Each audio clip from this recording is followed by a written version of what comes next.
Good morning, everyone, and holy smokes, there's a lot of people here. Thanks, everyone, for being here this morning. This week has certainly been humbling and inspiring, and as you can imagine, there's a lot going on and a lot of work to be done. I was truly honored to be sworn in, and I'm very excited to immediately get to work. I am very proud that one of my first actions was to sit down with legislative leaders from both parties. I will run an inclusive and transparent administration that's focused on how to do what's best for Oregonians, and I want to hear from all sides. Before we move to your questions, I wanted to announce that I will select the next Oregon Secretary of State by Friday, March 6th. With that, I'd be happy to take any questions, but what I'd really like to do, I know there's a lot of familiar faces in the room, but I really ask that you introduce yourselves first. So, Mr. Hughes. Dick Hughes from the Statesman Journal. Thank you. Peter Wong, Portland Tribune / Pamplin Media Group. Thank you. Saul Hubbard, Register Guard. Good to see you. Hillary Ward, EO Media Group in Pamplin. Hi, Hillary. Joe Douglas, K2 News. Thank you, Joe. Steve Benham, Rutgers K2 News. Sheila Kumar, Associated Press. Can we find you a chair? We're fine. Okay, all right. Hi. Ian Colgren, the Oregonian. Hi, good to see you. Jonathan Cooper from the ET. I'm Laura Rios with KBTV. Chris Lytle with K-Val TV. Hannah Hoffman with the Statesman Journal. Annie Ellison with Go Local. Annie? Yeah. Okay, great. Jeff Mapes, Oregonian. Thank you. Chris Lehman, OPB. Rosemary Reynolds, KXL Radio. Hi, Rosemary. Anybody else in there? I'm Gino with Channel 2. Good to see you. Ken McCormick with KGW Television. Okay. Danielle Peterson, Statesman Journal. Thank you. Nick Budnick, Oregonian. Hi, Nick. Good to see you. Matt Doris, KGW. Dave Killen from the Oregonian. Chris Healy from the Oregonian. Thank you. Anybody else? Shelby Stevens from Reuters. Hi, Shelby. Chris Willis from KGW. Hi, Chris. Lauren from KVLN with him. Okay, great. Thank you. Steve DePaulo, Reuters. Steve, yes, in the back. All right. Who wants the first question? Peter. Governor, even though the budget is currently in the hands of the legislature, do you plan to propose any major revisions to reflect maybe a sense of your own priorities? I think the saying is, Peter, that the governor proposes and the legislature disposes of the budget. I look forward to working with the legislative leadership on Oregon state budget. Okay, as a quick follow-up, some education groups have asked that you rework the budget to propose a state school fund of as much as $8 billion, but Senator Devlin, the Senate co-chair, says that would be almost impossible without new revenue. I'm very committed to stable and adequate funding for education.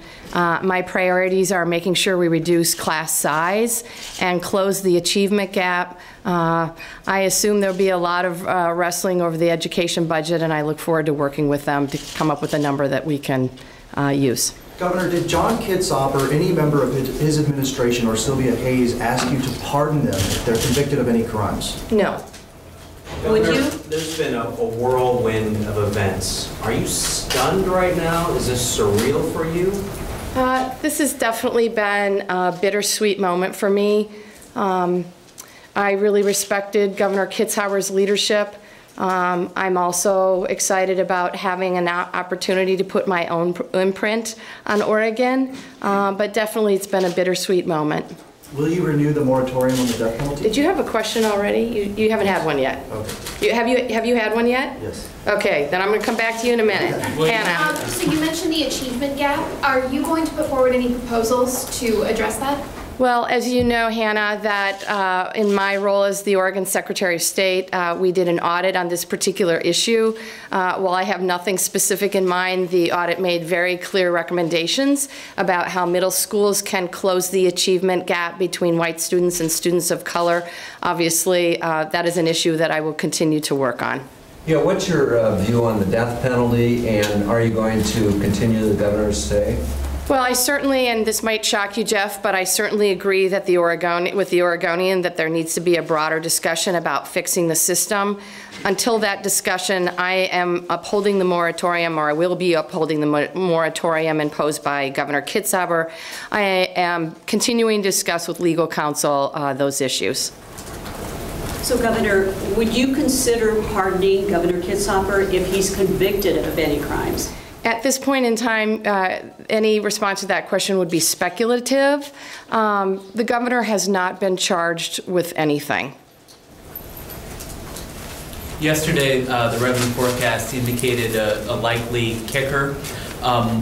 What do you see as being the future of the kicker policy in your administration? Well, we'll certainly be discussing the kicker policy with the legislative leadership. I think what was pleasing for me about the revenue forecast is the fact that the economy is growing, albeit slowly in Oregon. And I think our challenge is to make sure that the economy is growing in every single part of the state, including our rural communities. Chris. Governor Kitzhaber was criticized even by some in the Democratic Party for not being accessible. Do you have a plan to be more accessible to people like my friend Jeff Mapes, and will you consider weekly conferences, for example? Jeff's your friend? Yes. Okay. I'm so sorry. You know, Governor Kitzhaber and I have very different personalities, so I think my own personality will shine through in its own way. I've specifically asked my communications director, Kristen Granger, to come up with recommendations about how we can have regular interactions from the press. I would hope we avoid the late evening TV cameras as I'm walking into my house, but we are open to some suggestions. So if you have some great ideas, which I know you often do, Pat, I look forward to hearing them. Are you planning on living at Mahonia Hall? Yeah, great question. Mr. Little and I are very excited about moving into Mahonia Hall. We will be working with the transition team to make that happen as quickly as possible. I heard from Governor Kulongoski and First Lady Mary Oberst what a great neighborhood it is. My communication director also lives in the neighborhood, so we're pretty excited about it. The downside is that I don't have a dog at this time, so I won't be able to join in all the dog parties that apparently happen. So. Okay, Jonathan. Are you going to run in 2016 to keep the seat? Jonathan, with all due respect, I am focused on governing right now. We have a legislative agenda that we want to work on. We have a budget we need to pass, and that's where my focus is right now. Governor, go ahead. You're now the chair of the Oregon Education Investment Board. What is your plans for that board? Do you support it? Do you support the Kitzhaber priorities that were coming out of it? My first act as Oregon governor yesterday morning was to visit Rosa Parks Elementary School in North Portland. I got to see the wonderful things they're doing there in the classrooms. I am committed to staying very engaged on education policy. As I mentioned earlier, my priority is to make sure that we have adequate funding for our schools so that we can reduce class size and close the achievement gap. What do you feel is the future of the Oregon Education Investment Board, except for review? It is definitely. As I said, I plan to be very engaged in education policy as we move forward. You had a question over here? Yeah. While this transition was going on, the legislature was still moving lightning fast. Last week, we saw almost 4-hour floor debate in the Senate on clean fuels. That passed. It might be up for a floor vote next week. Do you plan to sign that bill or any of the other big bills that have been coming through so far? Well, I know there are a handful of bills moving very rapidly through the legislature. I can commit to you that I will sign the new motor voter bill, which is up on the House floor this morning. So I definitely will sign that bill. Everything else we'll be reviewing on a case-by-case basis. What about on the clean fuels bill? Did you have one already? Well, I did, but I think everybody else did too. Hang on just a minute. I'll come back. Thank you, Governor. What's your stance on the vaccines bill and when that removes personal exemptions? I think that's Senate Bill 342. 442. I am going to have to get up to speed on my numbers. I support having our children be vaccinated unless they have a medical reason not to. Are there any policies or bills that haven't got a lot of energy behind them that you think will now that this transition has happened? I think it's fair to say that the new motor voter bill has even more energy behind it now. Any others? Not off the top of my head. Dick, have you had a question yet? No. Okay. To step back, you started things rolling with a very unusual statement on a Thursday, I think it was, a week ago. Can you reflect on the effect of that statement and why you decided it was so important to do this? I mean, people have used unprecedented for that statement for everything that's happened. I appreciate that question, Dick. As you know, I was in Washington, D.C. A little over a week ago, serving as president of our National Association of Secretaries of State. It's an organization that I've been very involved with, and presiding officer, and we've been planning the conference for the last 6 months. I received a phone call on Tuesday afternoon from Governor Kitzhaber asking me, he wanted me to speak one-on-one. So we got on an airplane. I got on an airplane Wednesday morning. It was the quickest we could get a flight back to Portland, and met with Governor Kitzhaber personally that afternoon at the Port of Portland.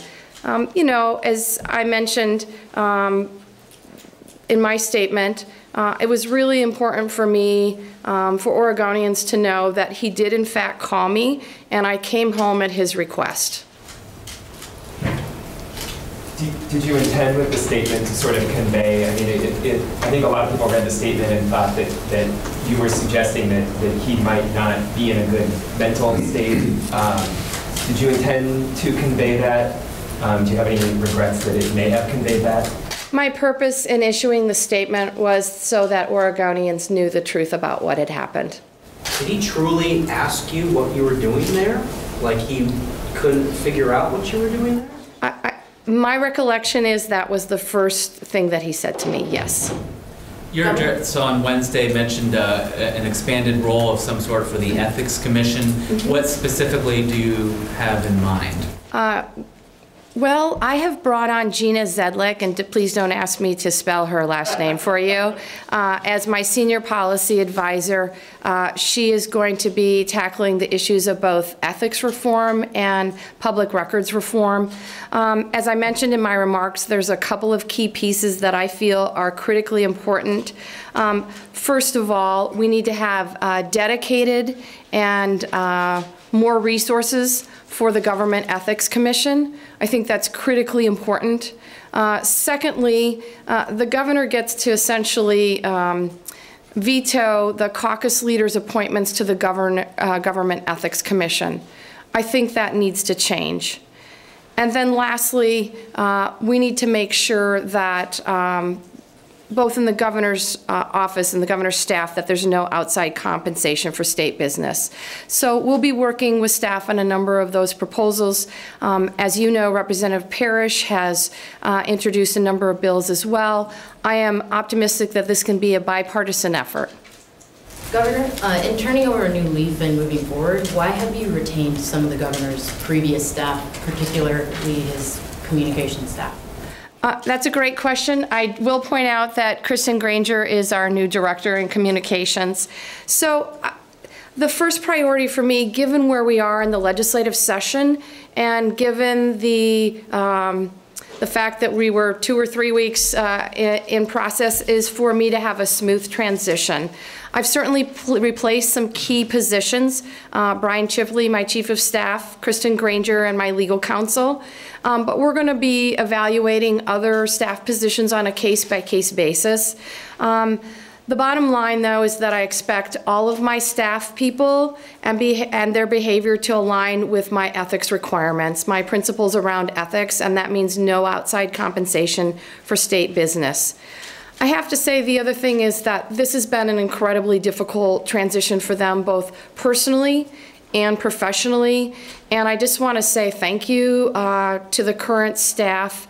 They're extremely dedicated. This has been a difficult time, and I value their institutional knowledge greatly. If we can go, Okay, who hasn't had one yet? Can you describe your feelings on the floor when you were taking the oath of office? What's it feel like? It was very bittersweet. That's the best word that I can say. So, the back? I was just wondering if you have talked to Kid Soccer since you resigned. Has he said anything to you since you took office? Yes, I have. We had a meeting on Monday. It was actually very productive. We had a great conversation. He talked to me about his legislative priorities and his recommendations. I'm going to repeat Jeff's question on clean fuels. You've seen it, and you've probably seen that the Republicans are tying it to Sylvia Hayes, pointing out that the subpoena asked for documents related to the clean fuels program. In terms of clean fuels, the legislature passed the original clean fuels bill in 2009. For me, clean fuels translates into cleaner air for Oregonians. I think that's a good thing. What's going to be done about the backlog at OHA for people waiting to get on OHP, and if Oracle cuts the software at the end of the month, what's the state going to do? I think we need to move quickly. I've already met with folks on health issues, and we're going to move quickly to make sure. One of my top priorities, and this has been a priority for me, frankly, since I came into the legislature back in 1991, is to make sure that all Oregonians have access to the health care that they need. Way in the back.